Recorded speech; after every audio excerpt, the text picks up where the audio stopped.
In this lesson, we'll take a look at the layers within RealFlow.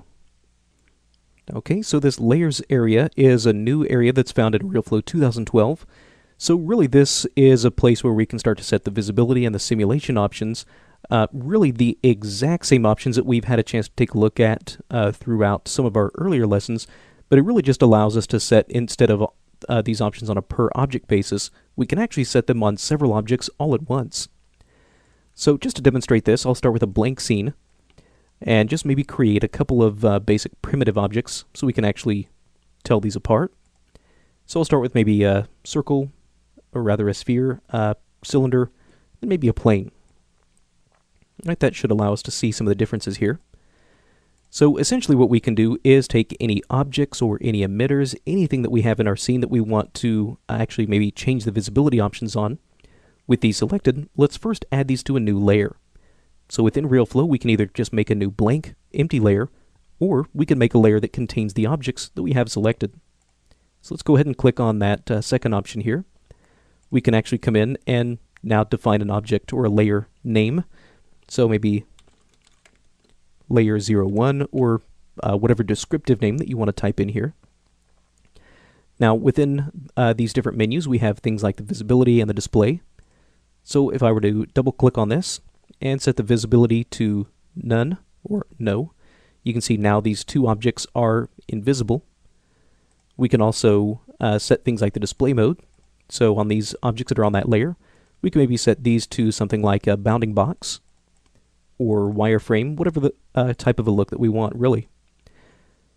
So again, really just pretty much the exact same options that we've had a chance to take a look at up across here, just not necessarily on a per object basis. We can now do this for a collection of objects. Now we also have some of these same options on these little icons up here. So if I were to actually select the layer itself and click on this, we have this little menu that pops out. It is being partially cut off on your screen, but essentially the exact same options that we had through these little pull-down menus.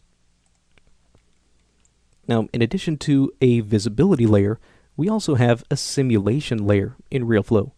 Now, simulation layers, again, these are where we can start to define whether an object is active, cached, or inactive, except, again, instead of defining it on a per object basis, we can do it for several objects all at the same time. So again, I'm going to go ahead and shift select these two objects. With these selected, let's go ahead and make ourselves a new simulation layer with these objects on them.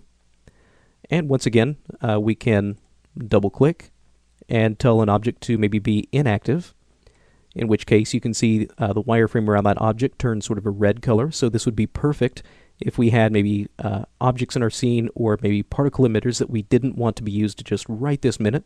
We could set their status to inactive. Also, maybe if we had cached data that we looked at, similar to our previous lesson, we can come in and set that to cache.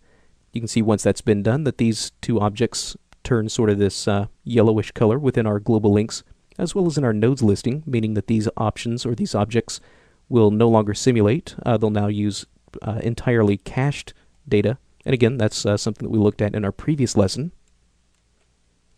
Now, if at any point in time you're working with some of your different layers and maybe you forget maybe which objects are assigned to which layer, there's a couple of different ways of actually finding that out. Number one, we could actually just simply hover our mouse cursor over a layer, at which point you can see RealFlow pops up this little tooltip where we can see cylinder 01 and sphere 01 are part of this layer. Another thing that we can also do is actually select a layer, and with that selected, we can come in and tell RealFlow to select the members of that layer, at which point you can see that, RealFlow will come in and now just select those objects. Now, if we had multiple layers, we can come in and actually start to restack our layers. Really keep in mind, though, that it's really just more of an organizational feature. This really won't have any impact whatsoever on the actual outcomes of your simulation, the actual ordering of your layers. It's, again, really just more for organizational purposes. Now, again, just like what we saw in our visibility layer, if we were to click on these little icons, we have quick icons for active, set cached, set inactive, as well as being able to set the export of data. Now this is a feature that we'll talk about once we get into our later lessons, so we'll come back to this at a later point in time. So again, within RealFlow, these layers just become a really useful way of being able to come in and break our scenes apart based on object visibility, based on simulation, activity or inactivity. Again, just a really useful way of keeping our scenes organized.